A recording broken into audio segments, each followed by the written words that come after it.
Hey everybody, it's pal Drew Geraci, and I got some more comics from my spinner rack that you might enjoy. And some new books I got out of the dollar bins that will find a nice home in my spinner rack. So, starting off with Justice League America with a Jim Starlin cover, which is so bizarre to me to this day because I've always considered him a Marvel artist, and there was a period of time he did DC in the late 70s and then came back when Epic came along and Dreadstar and the death of Captain Marvel, drew him back to Marvel. And then late 80s he went back to DC for a time. So, but it always threw me off seeing him doing that. At the time, I was so ridiculous. I was like, why is he doing a Marvel comic? But that was just me because I was a Marvel zombie at first. So anyway, Jerry Conway, I keep calling him Gary. That makes me cuckoo. Let's try to get it right. Dick Dillon and Frank McLaughlin, classic artists. Frank McLaughlin, he created Judo Master, I think, for Charlton Comics in the late 60s or something like that. But Dick Dillon, he'd been with the book for so long over the years, and unfortunately he passed away. And then George Perez took over for a time, and then Don Heck. And then I think Chuck Patton, and he was a good guy, really good artist. So... do I agree? Are you kidding me? You brought me up to your headquarters, you introduced me to the greatest bunch of heroes and heroines in the world, and you ask if I want to belong? You think I'm crazy?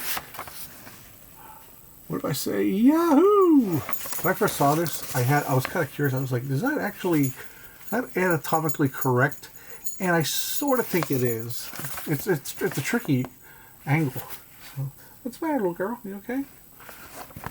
Little baby girl, it was just scratching, but we give her monthly pill to make sure she doesn't get any trouble. But yeah, he's so back to Firestorm.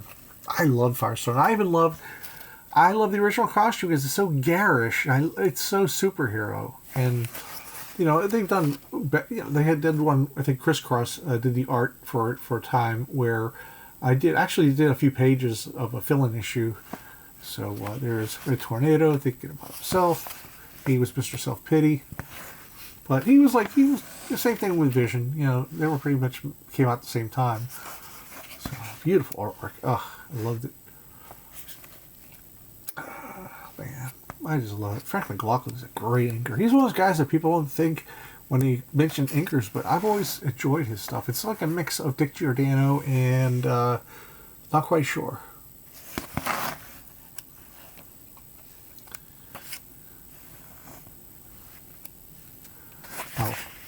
Ron Raymond, the jock, he usually gets teased and tormented by the nerd in the school, which is supposed to be like a reversal of Nova and or Spider-Man, where the nerd gets picked on by a jock. I've never liked that idea. It's so stupid. It's so clearly just for its own sake. It's like, I don't care, what stripe of jock you are, that's fine, but you're not going to let somebody pick on you, let alone this guy who's like incessant, and I'm not saying he's going to beat him up, but it's like, let's be real. Because they made it like Ronnie Raymond was always afraid of this other guy. And I'm like, huh? What? So, beautiful stuff. Hembeck. You're among friends here, Vigilante. You can let your kerchief down. I reckon you're right, Flash. On second thought.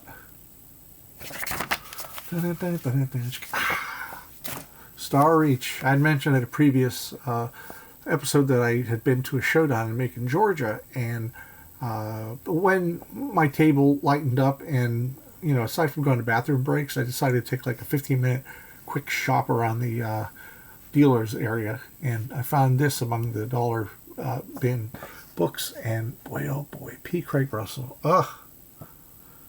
It's like spun glass. I say that all the time. And he's dedicated himself to adapting operas, which is not a very lucrative thing to do in the world of comics, but he's following his own lead, and it's a beautiful job. I think he just wants to bring culture to the masses. Nice colors too. Who did the coloring here? I think he did everything, pretty much. He's kind of like that.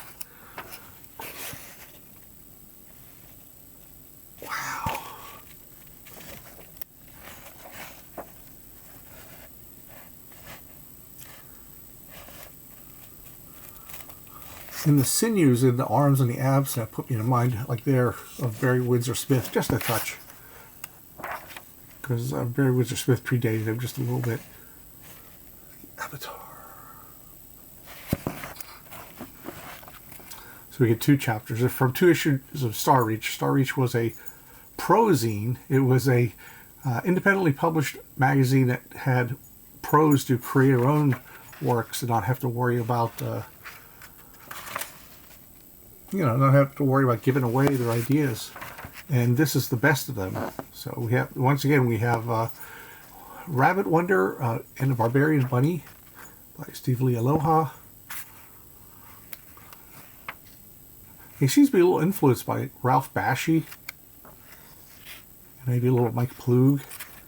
And here is Gene Day, copyright, what is it, 1977, yeah. So, it's about Pearl Harbor.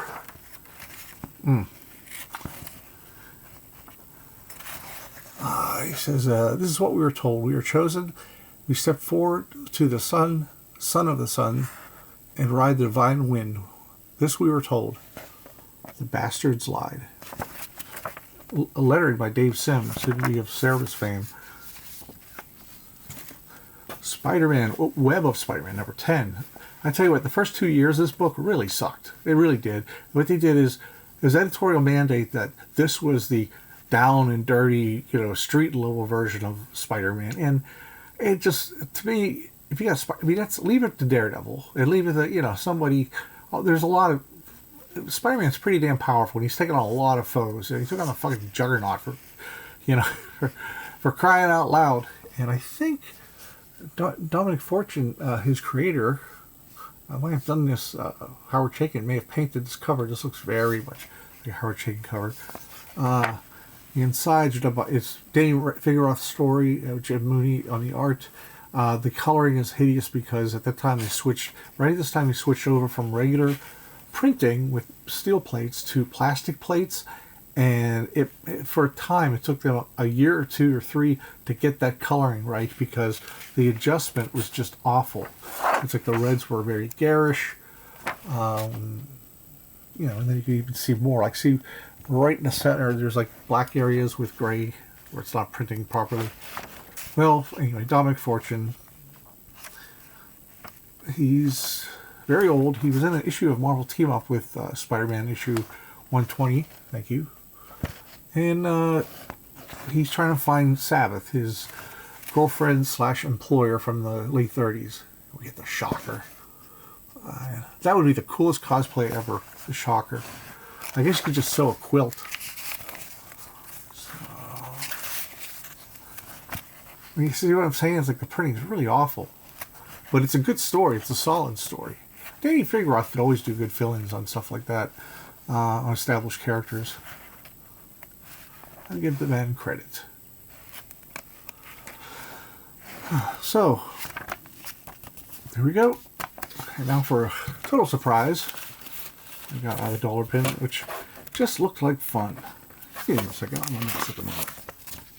Barbaric Tales. Very Kirby. And boy, oh boy, I would not want to draw those a second time.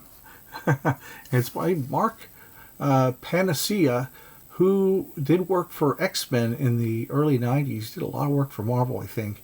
And I think he also did Alpha Flight. So if he sees this, he'll probably want to kick my ass for showing his early stuff. Or have a chuckle. Whatever. But it is pretty neat. I like it. I mean, for New Kid on the Block, this is what? 86, when so many new creators were coming out. A lot of shitty ones and a lot of good ones. And this guy went full pro and worked for the majors. So, it's real. I mean, it's like the face is kind of simple, or I don't know if the eyes might be too high right there. But in general, it's really strong. So, you get that. And then things kind of gets simpler as time goes on with the pages. I think there was like sort of a self-imposed deadline, but it's still pretty cool. It's a fun story. Now this is a different artist. What's really interesting is that it looks like this guy, who is the artist?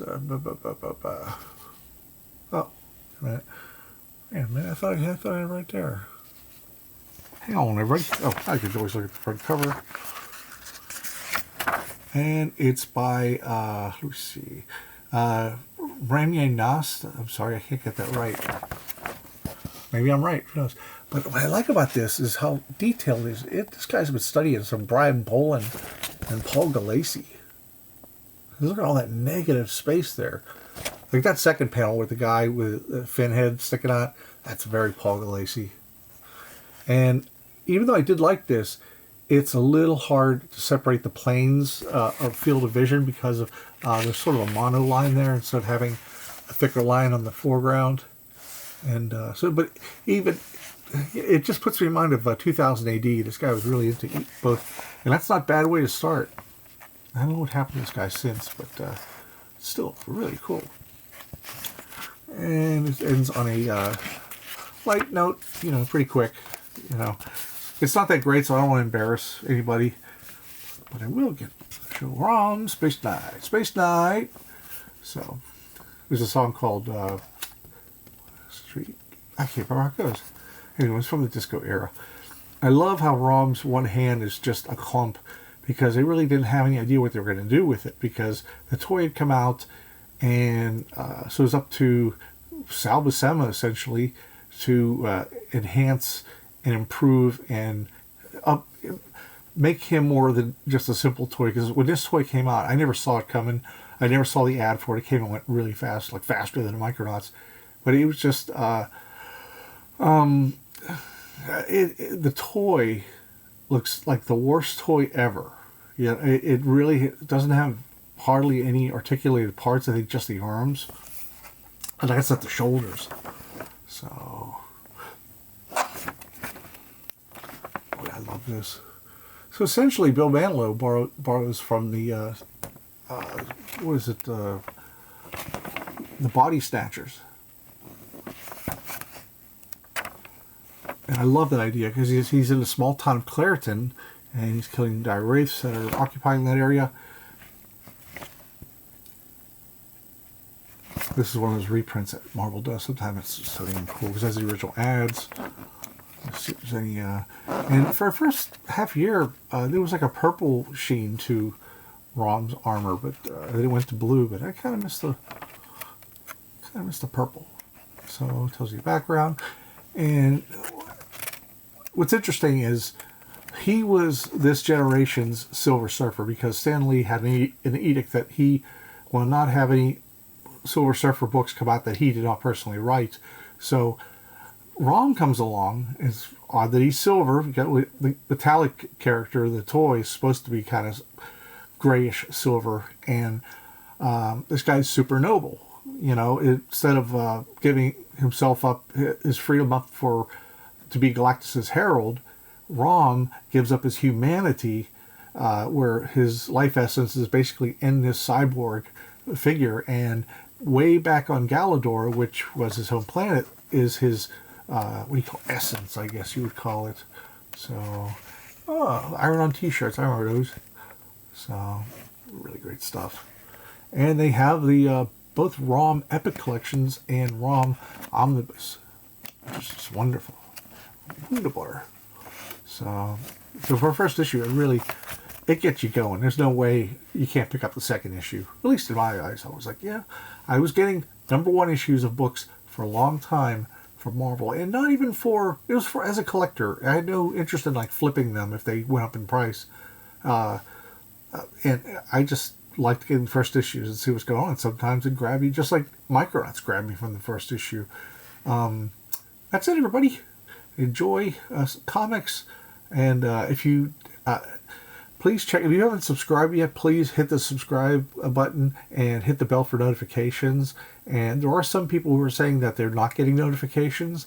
And so I think the easiest way to maybe do that is some much larger channel suggested that you unsubscribe and then resubscribe, then hit the bell for notifications and such. So it's weird. Algorithm stuff is beyond logic sometimes. All right. Anyway, wishing you the very best. It's your pal, Drew Dracy. Bye.